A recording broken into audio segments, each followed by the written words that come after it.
Hello, my name is Chris Young, and welcome to episode 1 of my new podcast, Contemplating Life. The first questions you're probably asking are, who is Chris Young? What is this podcast about? And why should I bother listening to this? I'll answer the first two questions in this episode.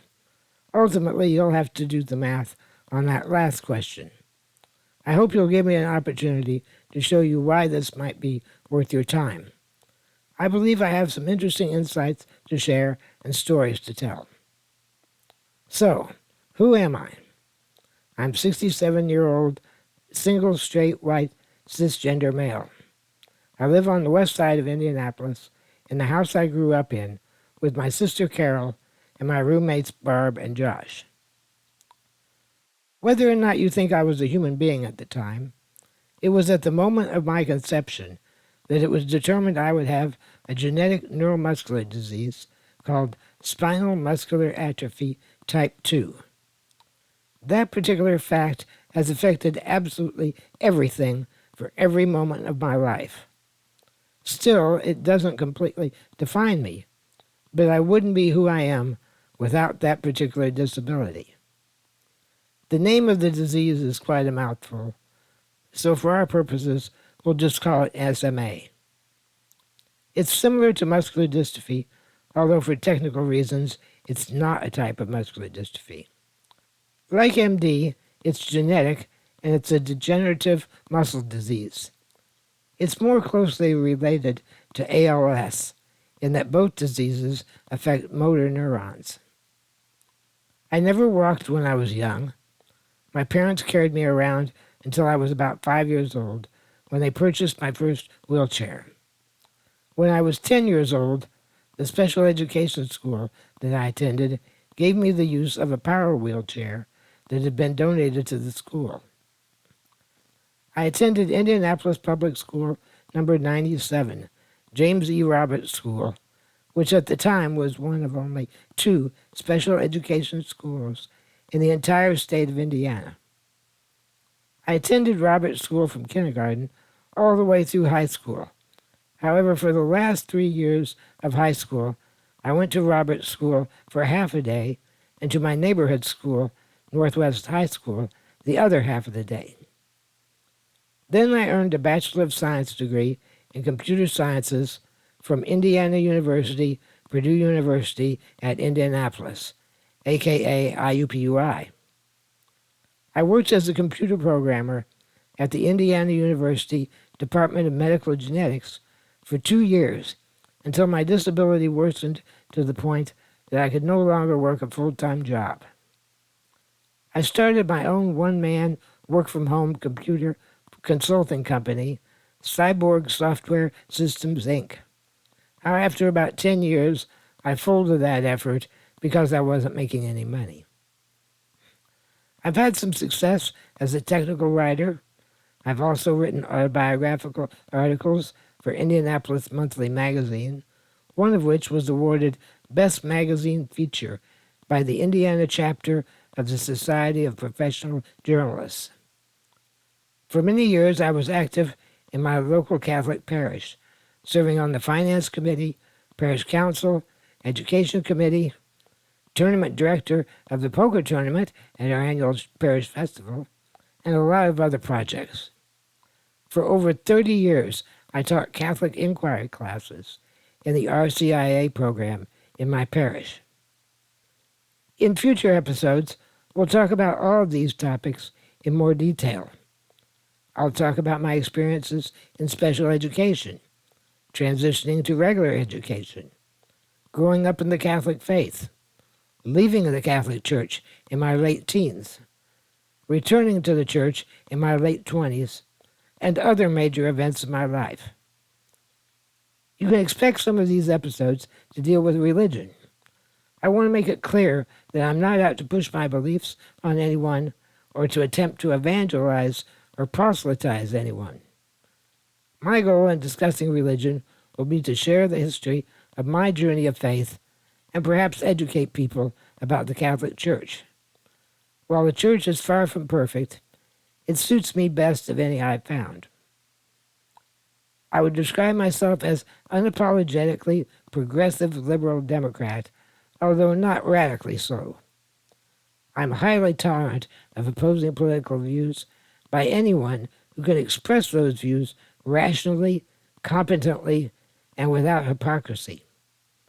I will not hesitate to criticize progressive politicians and advocates when I disagree with them, and you can count on me to oppose and point out any hypocrisy anywhere along the political spectrum.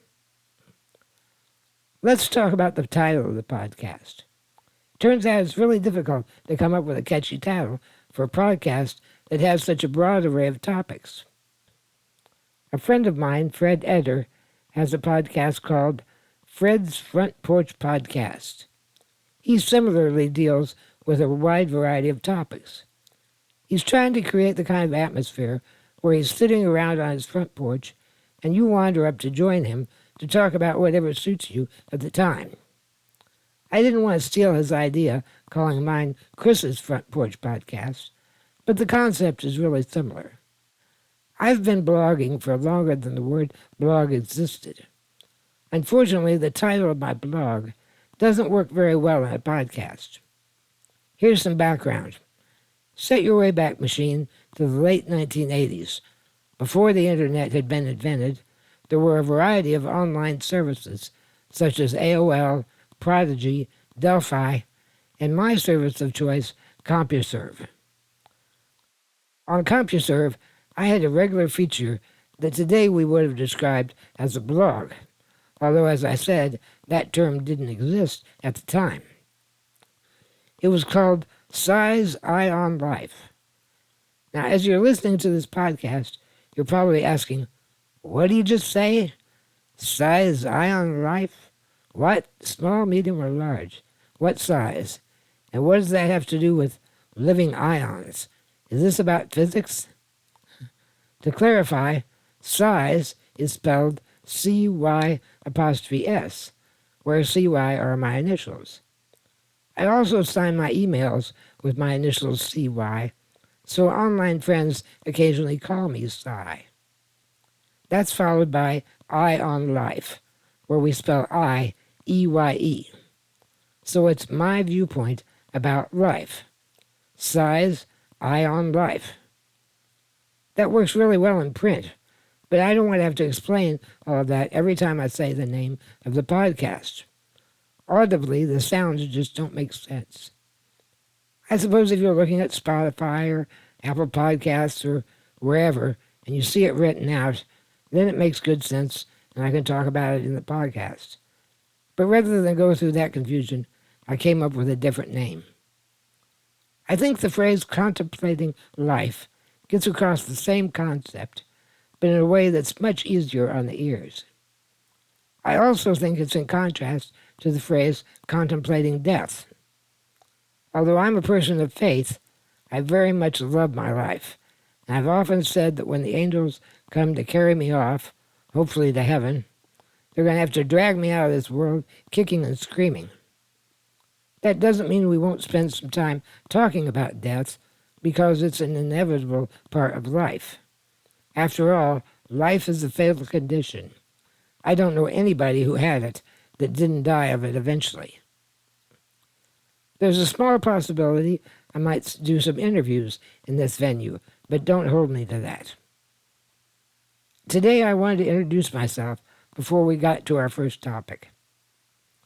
Let's talk briefly about what you won't find in this podcast. You won't find quality production values. There are no musical interludes, backgrounds, sound effects. I'm using a microphone I got on Amazon for $17.95. The acoustics in my office are atrocious. If you're watching this on YouTube, you can see the lighting is terrible. There's glare on my glasses coming from my window. I'm just not set up to be a professional broadcaster or YouTuber or podcaster. I'll try to edit out any takes with obvious background noise, like the toilet flushing across the hall from me, or the furnace or the air conditioner coming on. I'm not going to guarantee I'm going to edit out all of the background noise. I'm aware I don't have one of those well-modulated NPR-sounding voices you typically get in podcasts. Hello, this is Chris Young. Welcome to Contemplating Life. Nah, I'm not going to fake it like that. That's just not me. You get my real voice pretty much the way I'd be speaking to you if we were sitting face to face. No offense intended to those who do create acoustically perfect podcasts with interesting production values. It's just a talent I don't have and don't care to acquire. I want you to get the raw version of me. Now, full disclosure, you can probably tell I'm reading this from a script I wrote. If I didn't, I'd ramble even more than I'm rambling now. So that's enough introduction. Let's get on to today's topic. The title of today's episode is Unintentionally Inspirational. A common experience that many disabled people share is being told that they're inspiring simply by engaging in ordinary activities. In 2012, Australian disability rights activist Stella Young, no relation to me, coined the term inspiration porn to describe this situation. She originally used the term in an article in an Australian Broadcasting System's webzine called Ramp Up, but the term was widely popularized in a famous TEDx presentation she gave in Sydney, Australia in 2014. You can find a link to her video on YouTube in the description of this podcast. I highly recommend you watch it. She explains she uses the word porn because inspiration porn objectifies one group of people, disabled people, for the benefit of another group, non-disabled people. Popular examples of inspiration porn are internet memes showing disabled people doing ordinary things with a caption such as, "What's your excuse?" The mantra of people who speak out against inspiration porn is, "I don't exist to inspire you." The assumption behind inspiration porn is that having a disability is a terrible thing. The idea that you can get out of bed in the morning, go out in the world, go to work or shopping or to church or the movies, it's all such a massive accomplishment that you inspire people with such activities. What's really going on in this situation is that they're saying to themselves that cliche statement, "There but for the grace of God go I." In other words, no matter how bad my life is, at least it's not as bad as that poor person sitting there in that wheelchair. I'm especially amused by people, mostly people of faith, who say things to me such as, "You know, God has a special purpose for you." My response is always, "Indeed he does, because he has a special purpose for everyone, including you."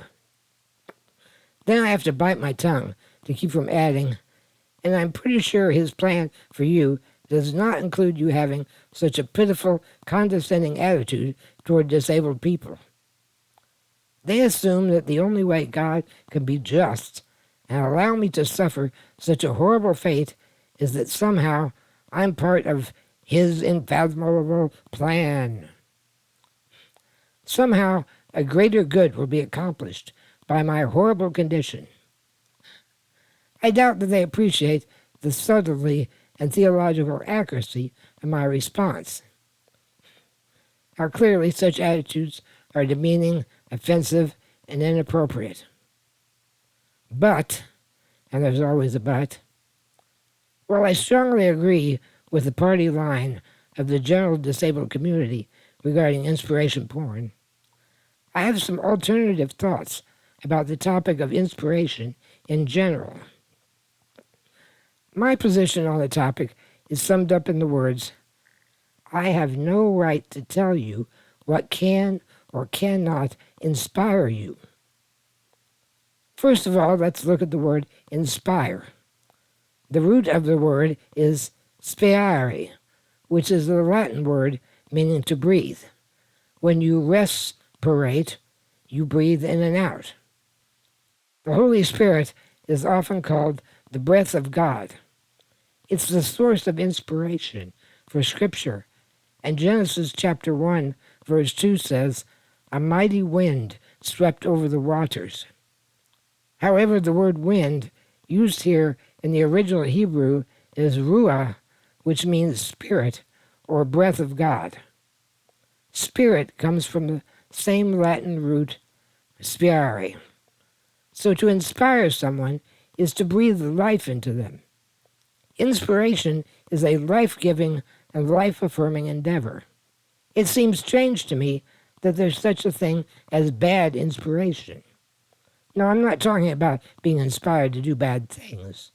I'm talking about being inspired for the wrong reasons. That brings me back to my position that I don't think it's appropriate for me to tell somebody what can or cannot inspire them.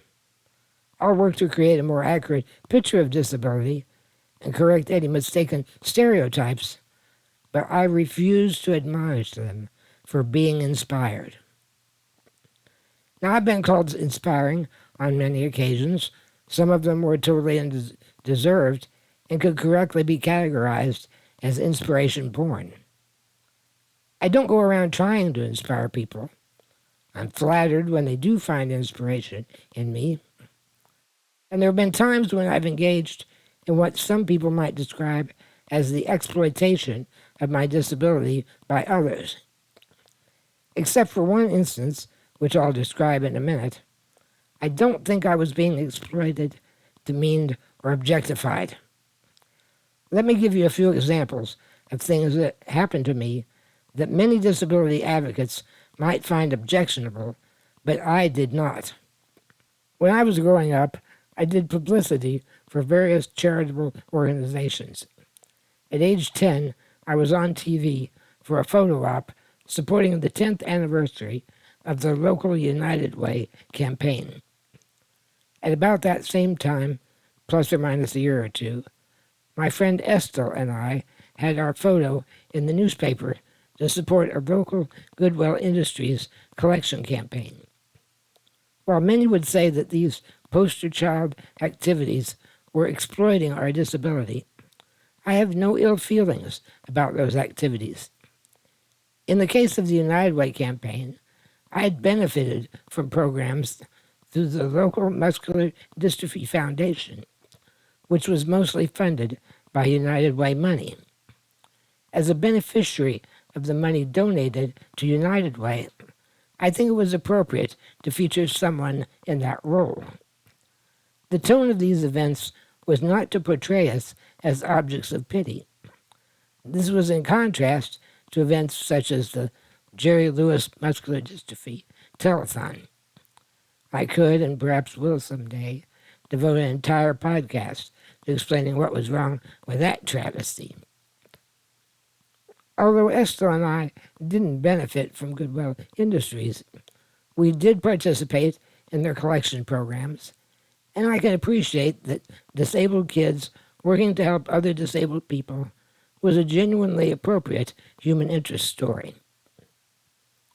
Also, in 1981, there was a feature article written about me in the Chicago Sun-Times because I participated in the Johns Hopkins first national search for computer applications for the handicapped.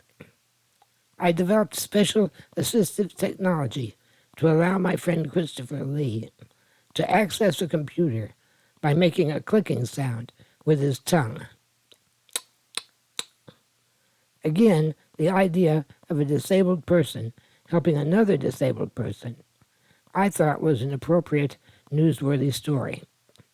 Christopher and I were also the subjects of a feature by local Channel 6 WRTV reporter Barbara Boyd, and there was a feature about us in the Indianapolis Star newspaper. I've no regrets about any of that. We accomplished something newsworthy. Some of the publicity and accolades I received have been totally undeserved. Let's talk about one of them. I don't recall exactly what year it was, but we'll call it the mid-1980s. I had quit my full-time job because my disability had worsened. I started my own one-man, work-from-home software development and consulting business. One of my clients was the Indiana Department of Special Education. They hired me to create a database for them. Shortly after I completed the work, they had the Indiana Governor's Conference on the Handicapped. Each year, a handful of state agencies would traditionally give out an award to a disabled person recognizing their accomplishments. The Department of Special Education picked me to be recognized that year. I came very close to turning it down because the only thing I did was complete the job that they hired me for. I discussed the situation with my friend Bill Littlejohn, who had worked with me and my mother on a variety of advocacy and legislative projects. His advice to me was, they need to give you the award more than you need to receive it. Go ahead and let them have their fun. Now, Bill understood where I was coming from. He knew I wasn't trying to be falsely humble. I described the circumstances to him accurately, and he knew I hadn't done anything extraordinary. His attitude was that if I turned down the award, the people giving it would realize their mistake and be deeply embarrassed. Or perhaps they learned nothing from my grand gesture of rejection, and everything would fall on deaf ears. There were other state agencies that gave out awards to disabled people that day, and when they read the resumes of the recipients, it was clear that they had done extraordinary work that deserved to be recognized. When the DSC gave their reasons for giving me an award, it was embarrassingly thin in comparison to the other recipients. They handed me the award. I smiled for the camera. The department head who handed it to me asked if I wanted to say anything. I said no. When I got back to my table, I looked at the framed certificate. They misspelled my name. They called me Christopher when my legal name is actually just Chris. That framed certificate currently lies in a junk pile on the bottom shelf of my bookcase. I kept it only as a reminder not to sell out again. In contrast, Indianapolis Mayor William Hudnut once named me Indianapolis Outstanding Handicapped Citizen. During the presentation, they cited my work as a member of the board of directors of 2 United Way agencies and my work as a lobbyist at the Indiana State Legislature, where I worked to secure passage of legislation to make it easier for disabled people to vote. Although my eligibility for the award was directly tied to my disability, the nature and the tone of the award were no different than the accolades that the mayor might bestow on anyone else for service to the community. Okay, technically it wasn't as pure as it could have been had I received the recognition in an open category. Critics would say, they're just saying, isn't it wonderful that handicapped people can be of service to the community just like able-bodied people? Trust me, it didn't feel that way at the time, and my opinion hasn't changed about the event. Disability advocate Stella Young, who coined the phrase inspiration porn, is clear that there's nothing wrong with being inspiring when you do something truly inspirational. We all need inspiration in our lives. We can all be motivated by the example of others who accomplish great things. I'm proud of my accomplishments, and I'm grateful when people recognize those accomplishments. If someone finds it extraordinary that I've accomplished these things while dealing with the daily challenges of living with a disability, I'm not going to admonish them for doing so, as long as the recognition is focused on the accomplishment itself. It's okay to mention my disability in the process. There are many awards and accolades given especially to other minorities, such as people of color, LGBT plus people, or specifically to women? Is it racist to accept a Black Filmmakers Award? Is it sexist to accept a Women's Advocacy Award? If an LGBT plus person is given an award by an LGBT plus organization for their work in the LGBT plus community, do you turn it down because it's not broader recognition? You have to be pretty damn picky to think so. And so neither is it inappropriate to have one's disability acknowledged when citing their accomplishments as being noteworthy. As I said at the beginning of the podcast, my disability doesn't define me entirely, but it's an integral part of who I am, and it affects absolutely everything I do. To acknowledge that is to acknowledge reality. Unless I'm teaching or preaching about faith, it's never my intention to be inspiring. Even then, my hope is that you're inspired by the gospel message and not by me as the messenger. But if you're genuinely inspired by anything I do or say, I'm grateful you found inspiration. If you find this podcast inspiring, that's okay. I didn't make it in hopes of inspiring for you, but if that happens along the way, that's fine. I hope the inspiration's for a good reason. I believe that inspiration in and of itself, even if sometimes for misguided reasons, can be a positive thing, and I'm grateful that you found it so. Does that mean I'm a self-deluded ableist? Well, I don't think so, but then again, that's the definition of self-deluded, isn't it? What does it mean to be ableist? That's the topic we'll explore in more depth next week. Now for a word from our sponsor. No, that's not accurate. Now for a word to our potential sponsors, namely you.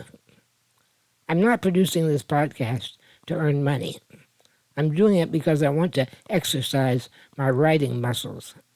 And like all writers, I egotistically believe that what I have to say will be of value to others, whether it's educational, entertaining, and yes, even inspiring.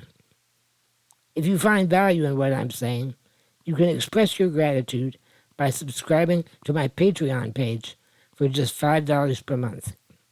It'll get you early access to this podcast, and if I can think of any other perks or benefits for my subscribers, I will include them at no extra cost. I don't anticipate having various levels of support. I think just the basic $5 is plenty generous. It's not that I'm desperate for money, but a little extra income sure could help. If you cannot or choose not to subscribe, please consider liking and sharing this podcast with others to help my audience grow. Your comments are also quite welcome on whatever platform you found this. Please return next week as we continue Contemplating Life. See, that don't work for me. See you next week, and until then, fly safe.